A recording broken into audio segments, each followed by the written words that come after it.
Two e-hailing drivers have been shot and assaulted allegedly by taxi operators in KwaDabeka near Pinetown, that's west of Durban. This has been confirmed by the KwaZulu-Natal Transport Department. The KZN eHailing Council says that an e-hailing vehicle was also shot at during the attack. They're now calling for police to step in urgently. Let's take you live to that area. Bring in SABC News Reporter Nonhlakanipho Magwaza, who's in KwaDabeka this evening. Nonhlakanipho, tell us what more we know. What are the facts on the table as far as what happened this afternoon?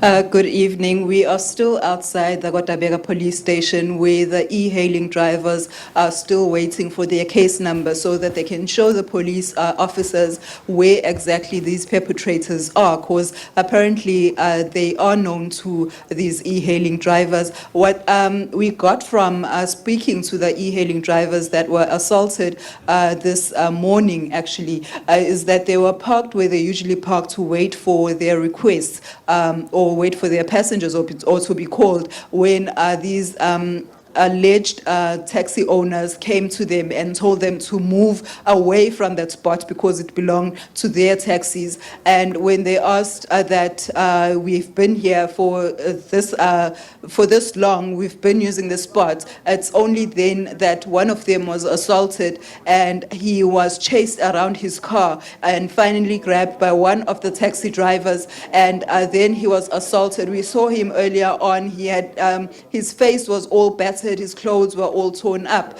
and one of them was sitting in his car when he was shot at. We saw earlier on the bullet hole on the side, on the passenger side of the vehicle. Now, what is interesting is that 2 months ago, we were here in this area of Clement where another e-hailing driver was found dead in a ditch. He was also, he went missing for about 2 weeks. He is the cousin of the one who was shot at this morning. However, we do have the chairperson of the e-hailing council here in KZN, Mr. Sipho Mabika, who has been liaising with us since the start of these attacks. Now, Mr. Mabika, we've spoken previously and you did say that you have raised your concerns over the harassment that you guys face on the roads because of the taxi drivers. Now, what would you like to see happening in the industry? Into sifisa kakhulu njengamanje because I think mhlambe misunderstanding yethu nemboni ukuthi uihailing bathi awukho emthethweni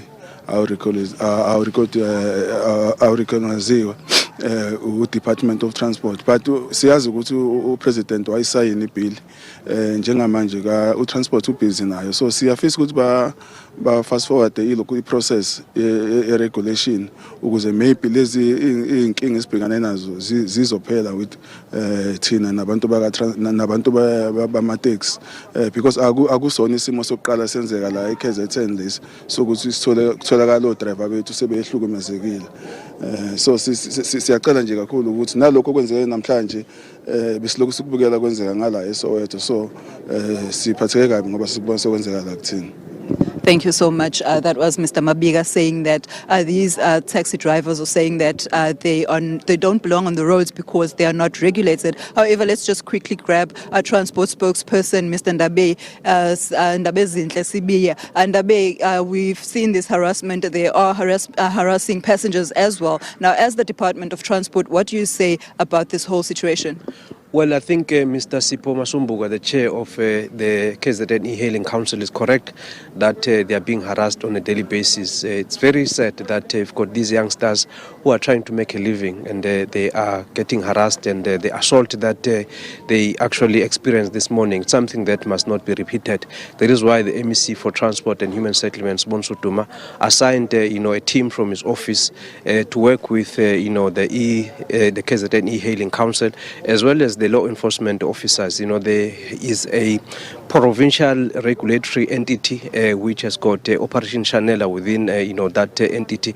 He has said they must work with the law enforcement officers to ensure that there is peace and stability in KwaZulu-Natal. We do not want to see the repeat of what we witnessed in Maponya Mall.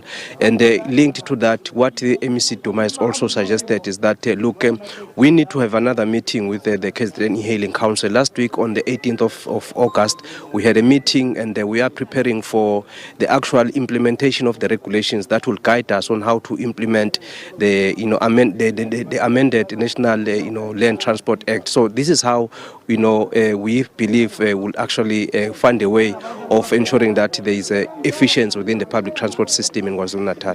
Thank you so much. Thank you very much. That was Mr. Ndabezinhle Sibiya from the Transport Department here in KZN. Back to you in studio. Nonhlakanipho Magwaza live for us in KwaDabeka, where there's been an attack today on e-hailing operators. Thank you.